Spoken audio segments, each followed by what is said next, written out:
শুষ্ক ফাটা জমির ওপর হঠাৎ আকাশ থেকে উড়ে এসে ৫ টাকার একটি কয়েন ধপ করে পড়ে। একটি মাছ তার মুখে করে প্রতিদিন সেই কয়েনের ওপর পানি ঢালতে থাকে। পানির নরম স্পর্শে ও আর্দ্রতার কারণে কয়েনের গা থেকে একটি ছোট্ট চারা গজিয়ে ওঠে। কয়েক দিনের মধ্যেই সেই চারাটি ধীরে ধীরে বড় হতে থাকে। কিন্তু হঠাৎ এক লোভী ধনী লোক এসে চারাটিকে জ্বরসহ উপড়ে ফেলে ছুঁড়ে দেয়। তখন দুটি মাছ একসাথে চারাটিকে আবার তুলে এনে মাটিতে নতুন করে পুঁতে দেয় এবং যত্ন করে পানি দিতে থাকে। সময় গড়ায়। সেই কয়েনের চারা আস্তে আস্তে বিশাল এক গাছে পরিণত হয়। একজন কৃষক আর মাছটি গাছের ছায়ায় বসে বিশ্রাম নিতে থাকে।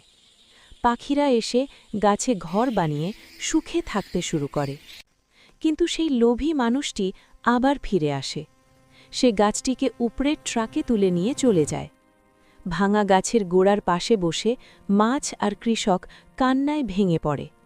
এই অসহায় মাছটার জন্য একটা লাইক করে দিন।